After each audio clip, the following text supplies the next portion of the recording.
Thank you for tuning in to the Golden State Media Concepts football podcast, where we'll discuss the latest news, rumors, and games of the NFL and college football. As always, I'm Jeremiah. And I'm Anthony.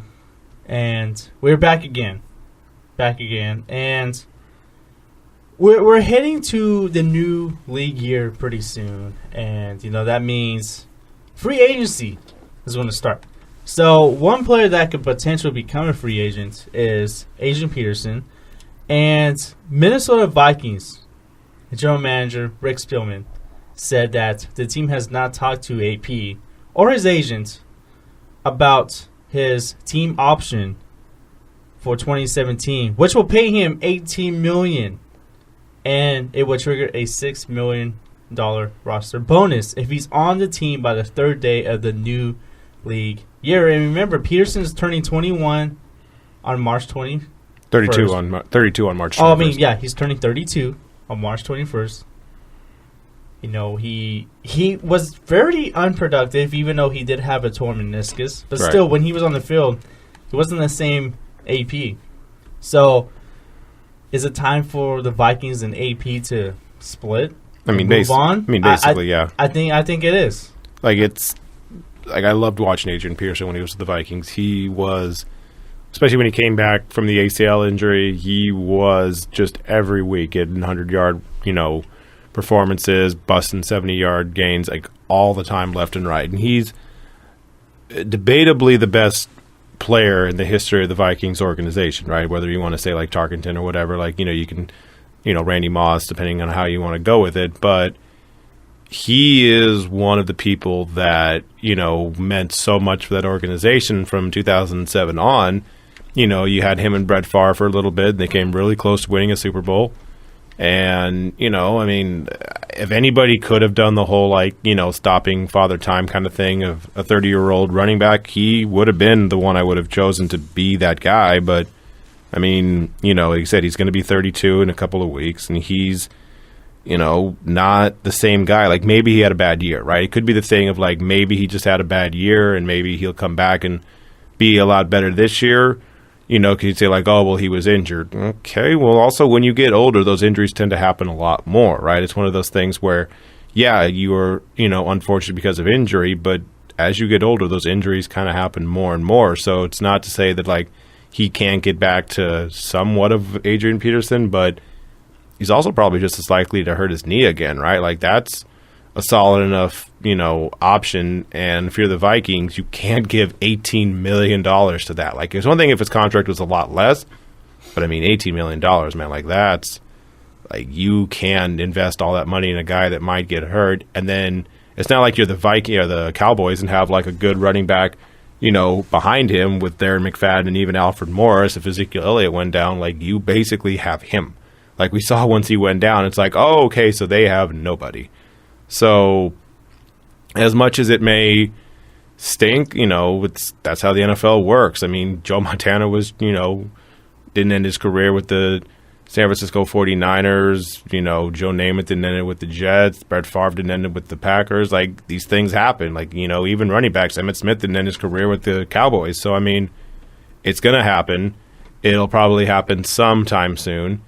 And then he can test the free agency market, whether he wants to go to a really, really good team, whether he wants to go to Green Bay and try and see if he can kind of latch on with Aaron Rodgers and see if he can win a Super Bowl that way, or whether he, just kind of signs a little bit of smaller deal and wants to go to your 49ers because he wants to basically get a lot of, time in and see if he can do it. But, yeah, I think his days with the Minnesota Vikings, he won't be in a uniform come opening day this year. Yeah, and I don't think either. It's hard for me to give $18 million to an aging running back like that.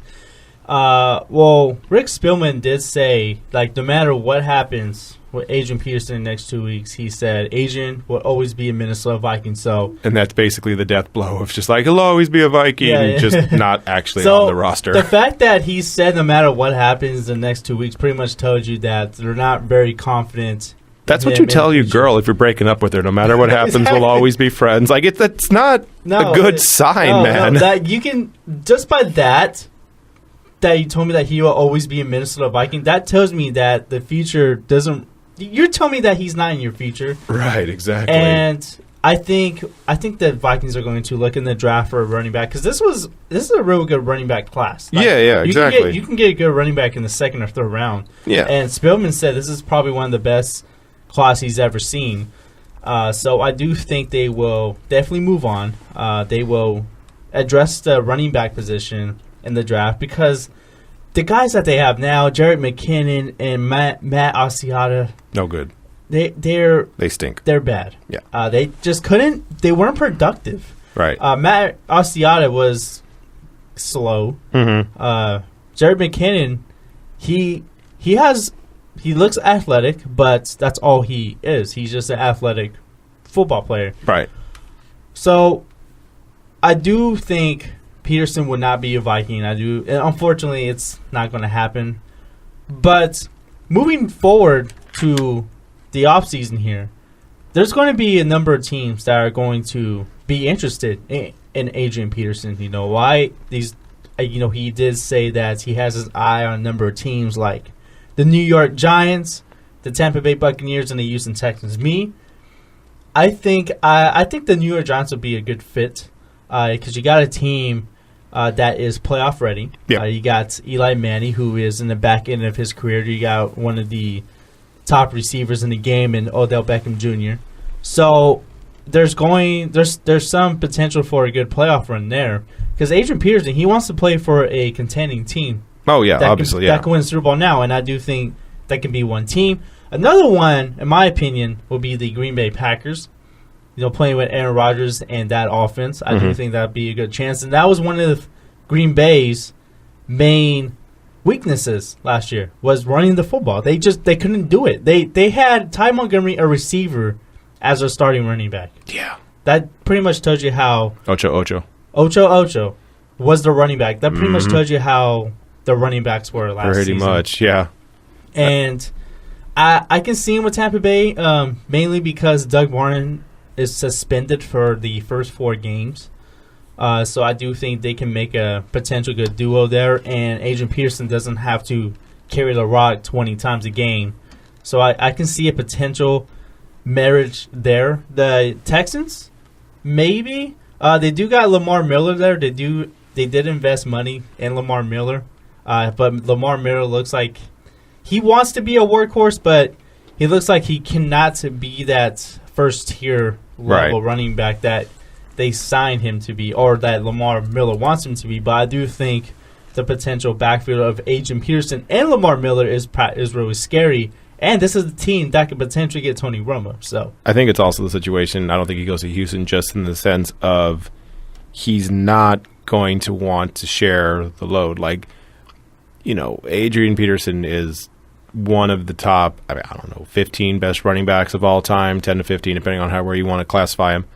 Like, that's an ego, man. Like, you're not going to go from like being the lead back in Minnesota for a decade to now accepting the fact that it's like, oh yeah, I'll come off the bench basically in Houston to this Lamar Miller who's not done a third of what I've done in the league kind of thing. Like, ego's kind of a thing. He's going to want to go to a team that's just like, oh, you don't have any running backs in New York? Okay, I got you. Oh, you're having a wide receiver started running back? Oh, yeah, no, cool, I got this. Like, you're going to want to go to a place that's also really talented, needs you. You can slip in right there, and now all of a sudden you have completed the basic quarterback, running back, wide receiver trio, whether it's in New York or Green Bay. Now you've completed it, and now you got a chance to make it to the Super Bowl. Like, you're going to want to do that. Like, Houston, that'll be a really good tandem of running backs. Ego, man. Ego's a thing.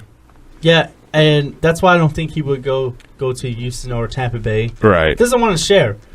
And I wouldn't either. I think New York would be a perfect spot for him because, I do think Paul Perkins would be a great complementary back to Adrian Peterson. And this is the team that has had trouble running the ball for like the past few seasons. Right. And I do think a running game could elevate the offense there. So I like him in New York. I do like him in Green Bay. As far as another potential team goes, maybe Detroit, but that's kind of a stretch, so to speak, because Detroit they haven't had success running the football. Well, they had 2 running backs. They just got hurt. Like, they just kind of you started off the year with Abdullah, and then he got hurt, and then Riddick. It's kind of thing where it's like they have them, but it's just, you're going to have a third one come in, and that might be a little weird. Yeah, so I do think that he will not be a Viking. And speaking of the Vikings, the future of Teddy Bridgewater is very uncertain as well. Oh, yeah. And Spellman said there's no timetable for his return, calling it, it's unfair for anyone to put a timeline on an injury like that. So Bridgewater is continuing to rehab his knee. He's not doing any football-related activities. So when Spellman was asked about, getting, trading for Sam Bradford for, that's his first-round pick, he said that he would do it again in a millisecond. I mean, what else do you want him to say, man?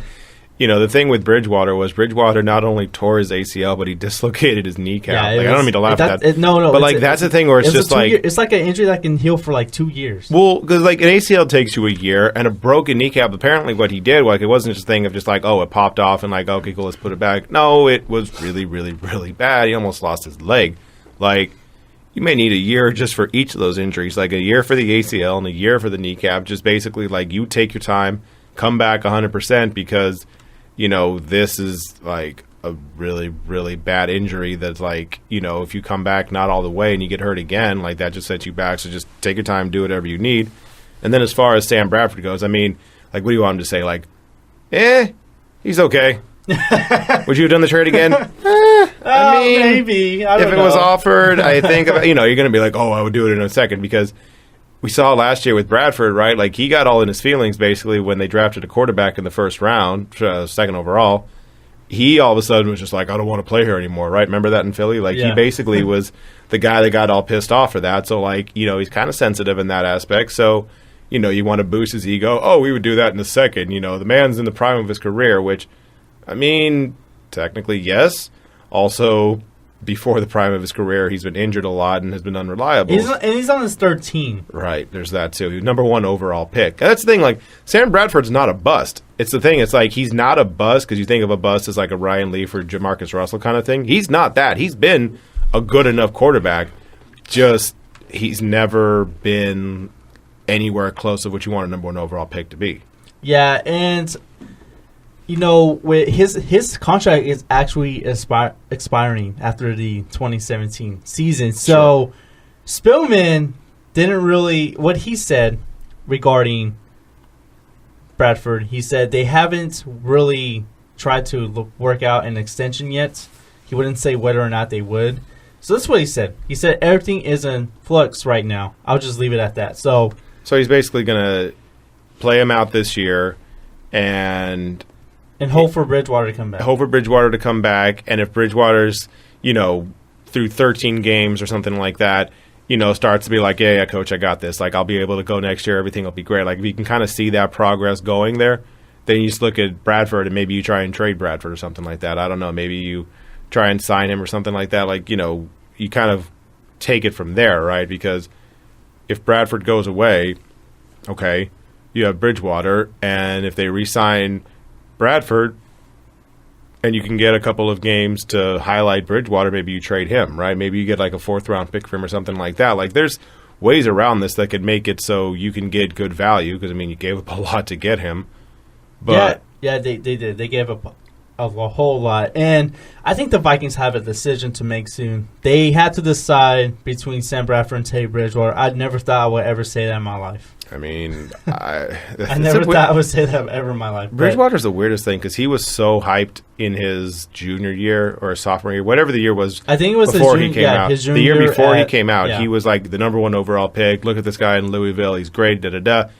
And then he had a good year, and then all of a sudden, once the draft came along, people were just maybe not. And then he goes either the last pick of the first round or the first pick of the second round, and he's. He had a good enough rookie year. He had a good enough start to his career. It's just that one day in practice, just his knee went boom, literally went boom. And now, hopefully, he can get back to being an NFL quarterback. Because honestly, there's no guarantee that he even comes back at all. Yeah, and there really isn't. So that's why I think it's very important for the Vikings to make a decision. They're going to have to make a decision late in the winter between Sam Bradford or Teddy Bridgewater. Bridgewater may not even come back to like 2019. That's how significant that injury is. Mm-hmm. And so I do think there's a chance maybe they can extend Bradford and maybe happen to trade him, but they have a decision to make on those two quarterbacks very soon. All right, well, enough about the Minnesota Vikings. When we get back, we're going to discuss Anthony's boy, Gronkowski. We're going to discuss Rob Gronkowski when we come back to the Going to Meet Concepts Football Podcast. Tired of searching the vast jungle of podcasts? Now listen close and hear this out. There's a podcast network that covers just about everything that you've been searching. Hey! The Golden State Media Concepts Podcast Network is here. Nothing less than a podcast bliss with endless hours of podcast coverage. From news, sports, music, fashion, cooking, entertainment, fantasy, football, and so much more. So stop lurking around and go straight out to the Golden State Media Concepts Podcast Network. Guaranteed to fill that podcast itch. Whatever it may be. Visit us at www.gsmcpodcast.com. Follow us on Facebook and Twitter, and download us on iTunes, SoundCloud, and Google Play.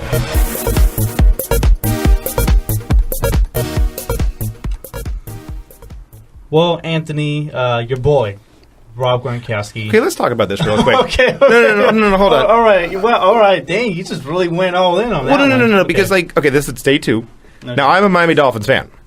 And this is 2 days in a row you said my boy Tom Brady and my boy Rob Gronkowski, which doesn't, match up all the way because they're both in the division and a rival. Now, don't get me wrong. I'm here for these jokes. I'm here for chaos. I'm here for all this fun.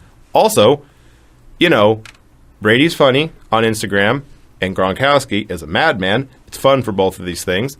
But, also Dolphins fan. I'm just kind of going to point that out, kind of put that in there as well. Like Gronk, like Brady, also Dolphins fan. Anyways, continue.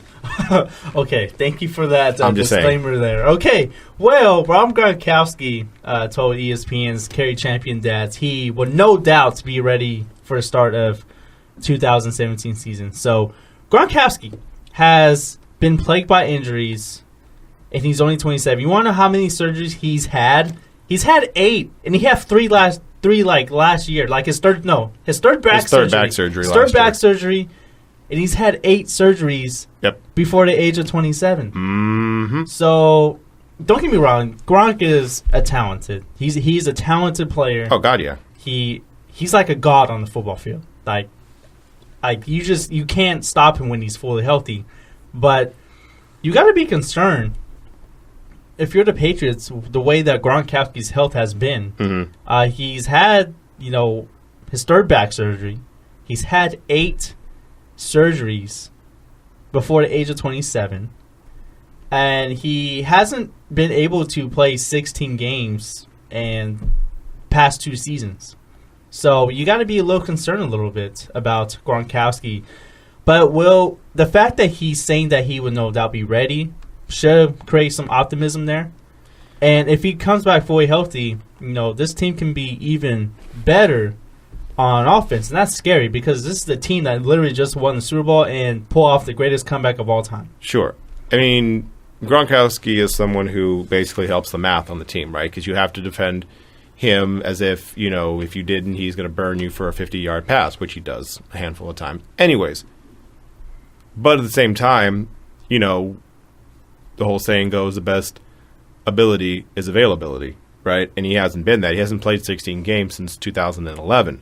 So it's kind of a mixed bag of they did need him this year, and I think it was 2011 when they had him, but he was injured up until the Super Bowl when he came back and played for him. So they've proven that they can win around him. Now, does Martellus Bennett help that cause? Yes. Does Tom Brady being the best quarterback possibly of all time help that cause? Yes. How many years Brady can keep doing this? I don't know. You don't know. Nobody knows. But you also have the situation where you got to start looking, right? Because he's, 27, 28 years old right now, and he is still the best tight end in the league. But the Patriots are no stranger to basically saying, like, oh, we have a good player, let's get rid of him, kind of thing. Like, that's... They kind of have that this year. It would be a shame if we traded him early. Like, it's kind of one of those things, right? Like, that's what the Patriots do, man. Like, they're totally someone that, will get good value for. I mean, they're going to get probably a first-round pick, at least a first-round pick for Jimmy Garoppolo. And then you got Gronkowski, who, in May turns 28, and... he's going to be someone who, has already played in the league for 7 years. It's not like he's a third-year player where it's just like, okay, but these injuries or whatever. I mean, you're the one that said, what was it, 8? Mm-hmm. 8 surgeries. 8 surgeries. Like, that is a lot, and 3 of them on the back. Like, it's one thing if you have, like, an injury of, like, your finger, and then you have one for, like, a knee once or something like that. Like, okay, all these things, like, are bad. Through the back, like, the back controls everything, man. Like, the back, like, if you have a bad back, it takes a long time to come back from that, man, and you can't mess around with something like that. Like, you basically have to make sure you're fully healed, and he says he is now, and great, fantastic. He's, the real-life version of the Incredible Hulk, but also, like, I mean, eventually that goes away, right? Like, you could only deal with this for so long. Like, Jeremiah, I was talking with Ben about this on the sports podcast, where he was comparing him kind of to Derrick Rose, right, to where Derrick Rose, like, he was talking about, like, once Derrick Rose had his MVP season but then tore his ACL, it's like, okay, maybe they should start trading him because your value is never going to be higher than it is right now. And for Gronk, I mean, his value is probably never going to be as high as it is right now. Like, if he gets injured again next year, like, eventually teams are going to be like, look, man, like, we're not going to trade for him because, like, there's no guarantee that he's going to be healthy. Like, yeah, people go for his knees a lot of the times, it looks like, but he's also hurting his back. And if you get hit in the knees, that doesn't hurt your back. Like, it's, it's not one of those things if, like, he gets hit in the knees and he hurts his knees. That would make sense. He gets hit in the knees and hurts his back. Okay, that's a little bit of on your body then. It's not necessarily on the people hitting you, right? So, I mean, I love Gronk. Gronk is one of my favorite players in the NFL by a mile. But, I mean, you can't necessarily keep trotting him out there and after 10 games just praying that he's either going to stay healthy or pray that he comes back at the end of the year so you can help in the playoff run. Yeah, and that was his third back surgery. That was he had 2 when he was with the University of Arizona. Sure. And he missed that entire season, and he hasn't had a full 16-game season since 2011. Since 2011, right. Even though he did play 15 games in 14 and 15, right? He was still playing hurt in those seasons. Yeah, exactly. So, I'm rooting for him to be good again, but I do agree with you. If you're going to trade him, right, you got to do it like this year. Can you imagine if the Patriots traded Gronk and Jimmy G to the same team? It's like a package deal? Package deal. Oh, my God. Can you imagine what they can get? They can get the world for those guys. Let's think about this, because Jimmy Garoppolo, right, they're trying to get like a first-round pick for him, right? Yeah. And, let's say they get like a first and a fourth for Bradford, right? That's what they got for him. All right, let's say they do the same thing for Garoppolo, and then Gronkowski, a second and a third? You give us your 1, 2, 3, and 4. You give us your first 4-round picks, and you can have both of these guys. Like, that's what I said. They can get the world for them. It's just one of those things. Like, remember when Ricky Williams got traded to the New Orleans Saints? Dick goes over there. He literally gave them the entirety of this draft. Like, he took Ricky Williams, then he's just like, all right, we're out. Let's go home. Like, that's basically what, That's basically what happened. Whatever team you're going to tell. Like, if he goes to the, like, your Niners or whatever. Like, he's like, you get, like, all of our picks. All right, the Niners are going home. We got our quarterback and our tight end. All right, let's go home. All right, cool. But yeah, I'm just throwing that out there. I like to play a lot of hypotheticals there. I like to live in the world of hypotheticals, and I just wanted to point that out there. But that would draw so much chaos. I wouldn't be surprised. Like, and I wouldn't even say like, oh, this is like a 5% chance. No, like I would honestly put it 50-50. I kind of see very realistic that it could happen because, Gronk is injured a lot. Yeah, and this is what they do.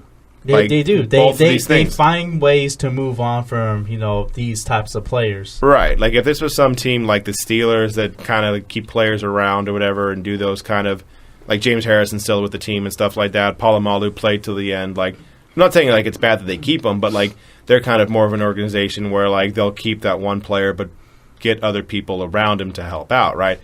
To where the Patriots are just like, oh, you had like a 10% drop in efficiency? Traded. Oh, you're not as good as you used to be and you're mouthing off a little bit? You're cut. Like, they're very cutthroat about it, as much as anybody I've ever seen in the NFL. So I can see that, you know. And also it's a thing of, like, it would surprise you, right? Jamie Collins surprised you. Chandler Jones surprised you. I guess Gronkowski, we've talked about it now for a little bit about the trade.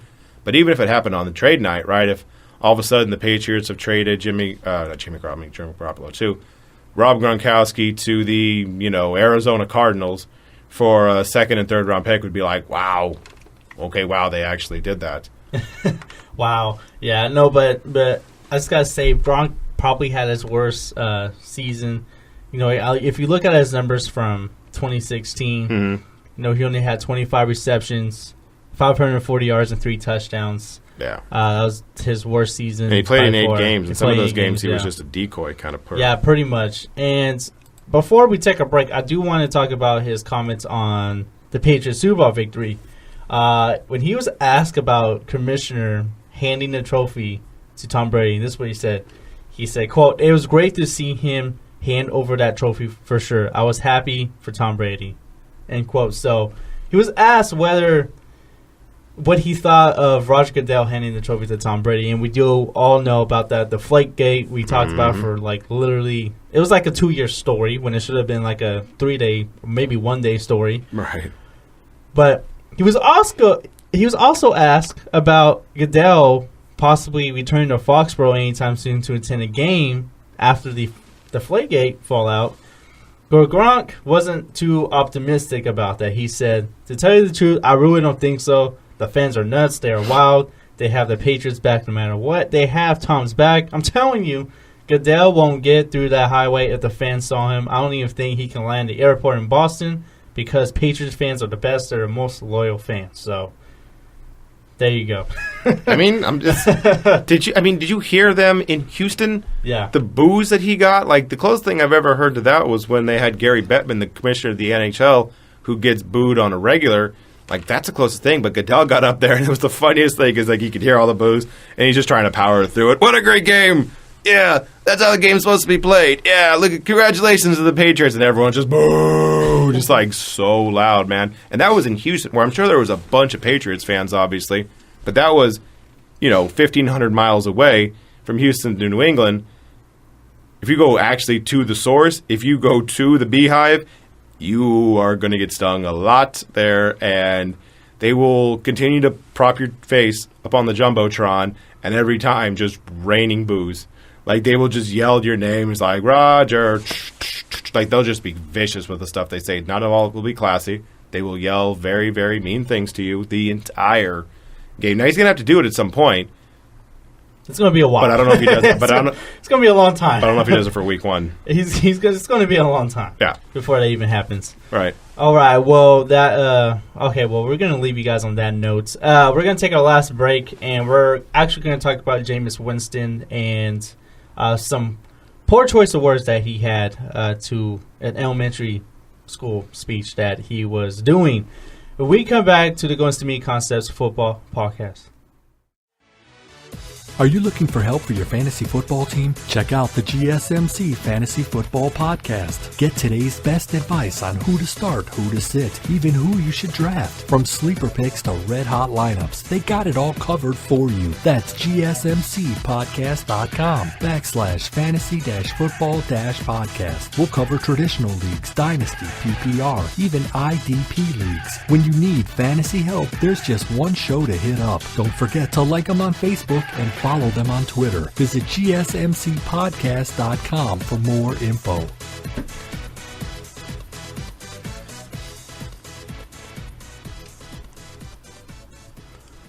Well, Tampa Bay Buccaneers quarterback Jameis Winston was in the news for what you say, maybe making a poor choice of words. Basically, yeah. Yeah, so Jameis Winston was speaking to 3rd through 5th graders at elementary school in St. Petersburg, Florida, and he called on the male students to stand up while directing the female students to stay seated.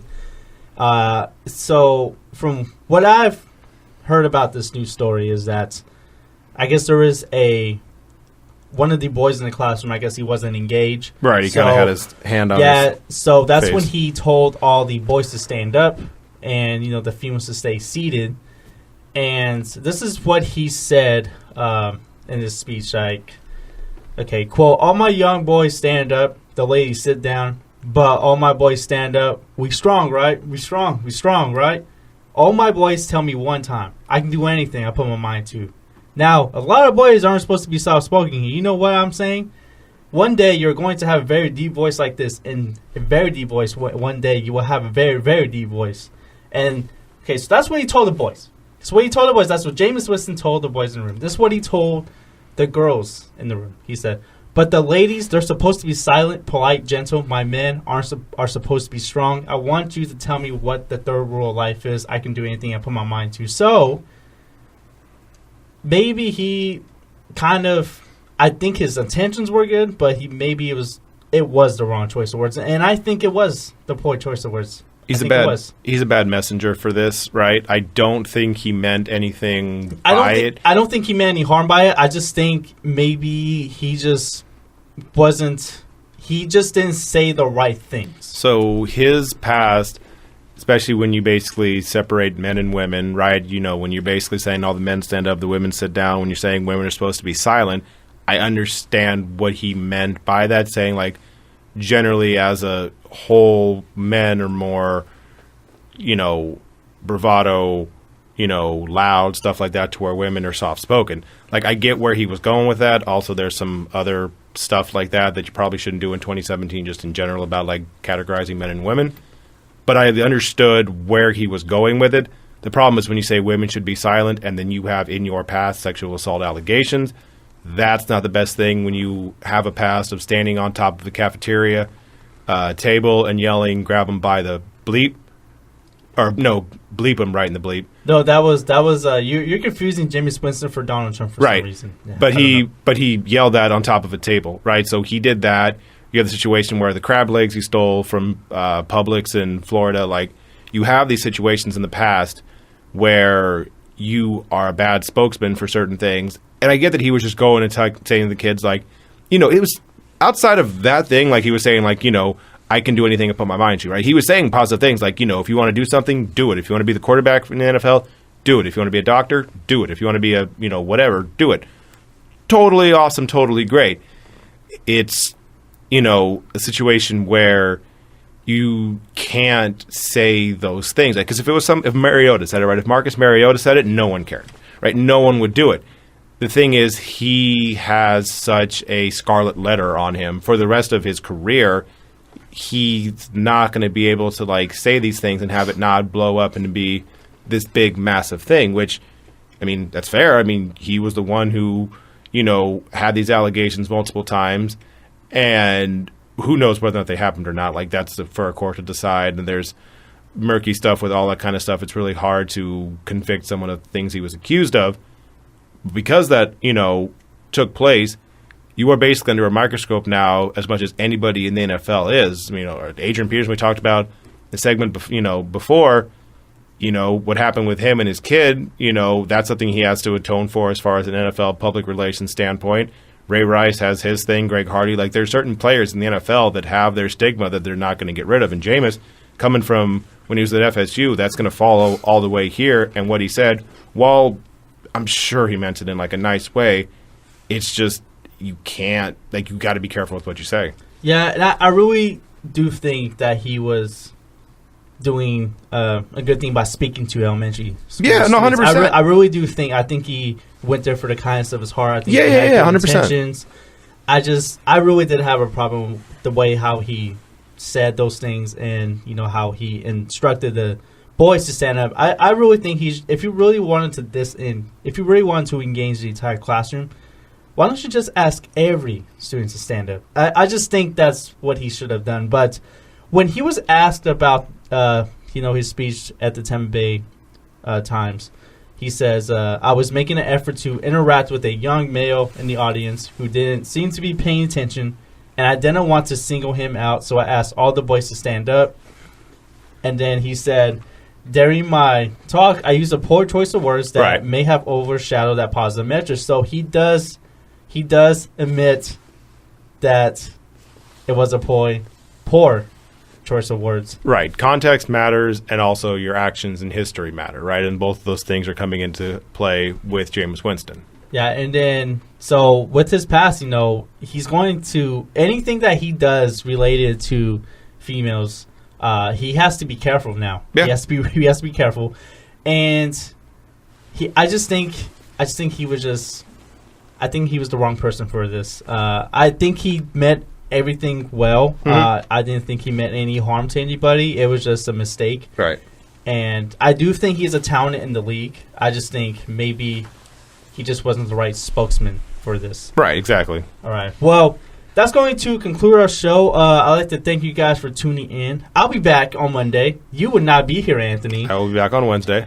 Yeah, you're going to be here. It's going to be forever. I know. Well, yeah, you're kind of used to it at this point. Like, this isn't anything new. I don't think I've come on Monday or Tuesday for the last 6 months. But, yeah, I'll be back on Wednesday. You haven't. But I will discuss any news that will happen in the next 72 hours. Right. And as always, I'm Jeremiah. And I'm Anthony. And I'd like to thank you guys for tuning in to the Golden State Media Concepts Football Podcast. And you guys have a great weekend.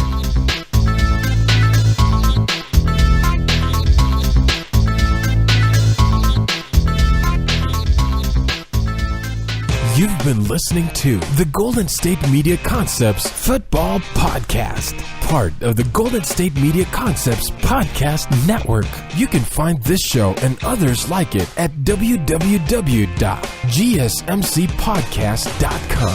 Download our podcast on iTunes, Stitcher, SoundCloud, and Google Play. Just type in GSMC to find all the shows from the Golden State Media Concepts Podcast Network, from movies to music, from sports to entertainment, and even weird news. You can also follow us on Twitter and on Facebook. Thank you, and we hope you have enjoyed today's program.